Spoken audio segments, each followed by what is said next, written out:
Hello, my name is Dawn Schaefer and welcome to this episode of French Hill Country.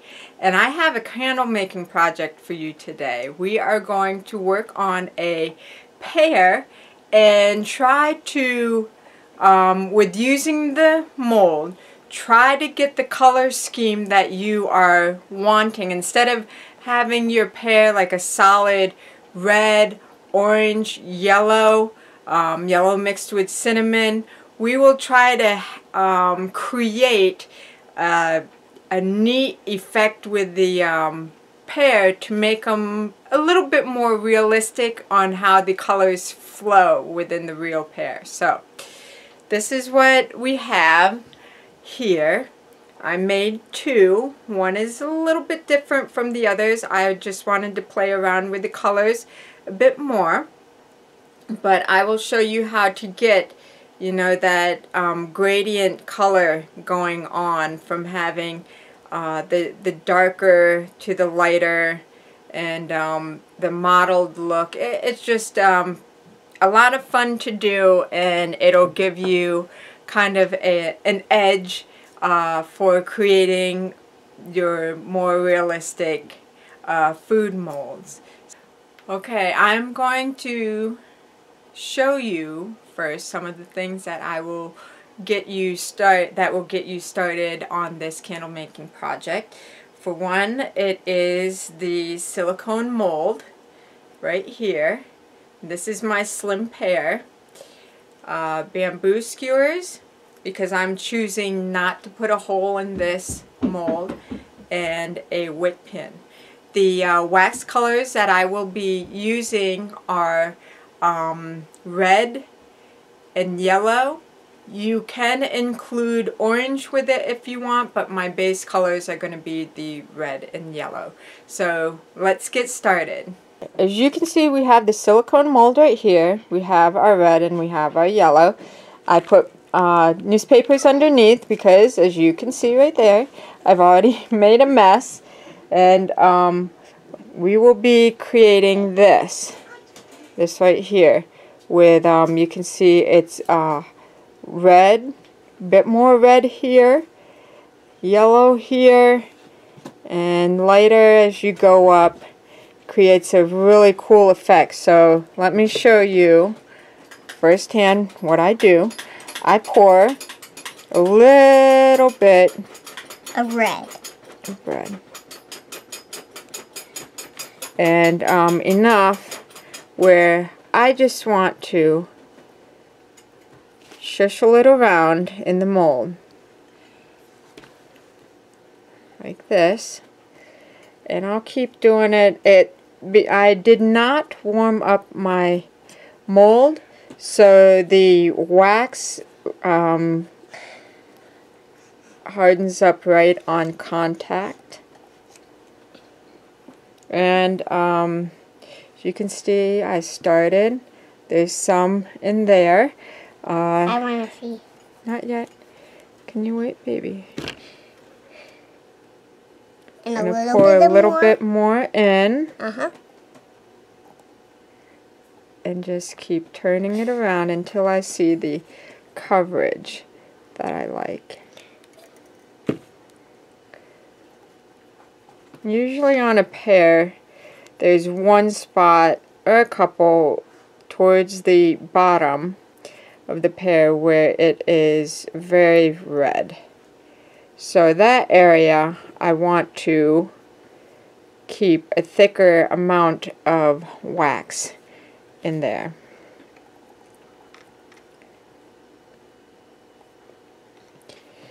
Okay, now as you can see with this, sorry, my little boy likes to watch. I've created, some spots where there is no coloring, red coloring at all, and some, towards the bottom, I really covered it well with the red. Now, if you want to create more layers than this and have, 3 colors, sometimes you can put in a layer of orange and put orange around, or yellow with cinnamon maybe if you wanted the spotted effect. But the red has cooled down enough, and now I have the yellow. And when the yellow touches red, it'll probably melt a little bit. Hopefully things are cooled down enough where it doesn't melt too bad, but melting wouldn't be bad because then you create kind of that modeling effect with the colors combining a little bit. So I'm going to pour my yellow in and kind of stop and see what's going on inside. It actually looks pretty good. With the yellow spots. Yep.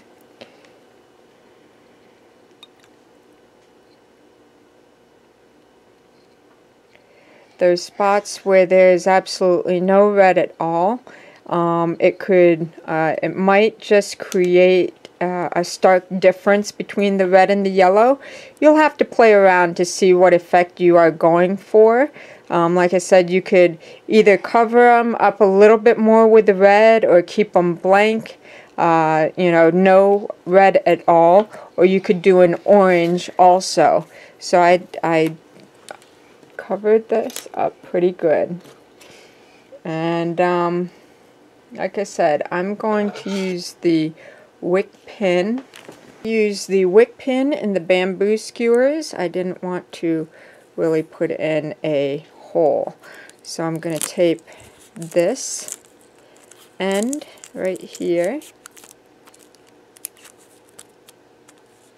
with some Scotch tape. Normally I like to use duct tape, but I'm using Scotch today.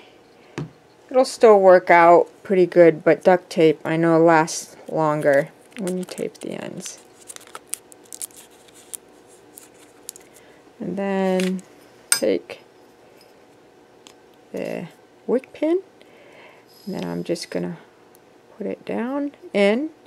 I know the center is pretty easy on the pear, so you want to put it down and have it so it'll brace, and you let it set up, and you take a pre-tabbed wick. Sometimes when you're working with the wick pin way, it's easier to use your pre-tabbed wicks. They slide up your candle a lot easier. But you can either make them or have them pre-made for you already. Either way, it'll work out. So you let this set up, and once it's set up, we'll demold. Okay, and we are back, and this mold is now set up, meaning the wax inside has now set up. We can take the wick pin out, if it will want to come out, and then take this off. You will have a hole right there. Honestly, with a situation like this, you would just double pour and make sure everything's even at the top. But since this is just just to show you this technique, I did not double pour it. So now it's time to demold. Okay, now the mold is the candle is ready to be taken out of the mold, and I'm just going to stretch the opening wide to be able to take the candle out. And this is how it turned out. And as you can see, there with the spots that I left open, it's kind of a drastic change from the red to the yellow. I probably would have done a little bit more of the just putting a small layer of red within the silicone itself.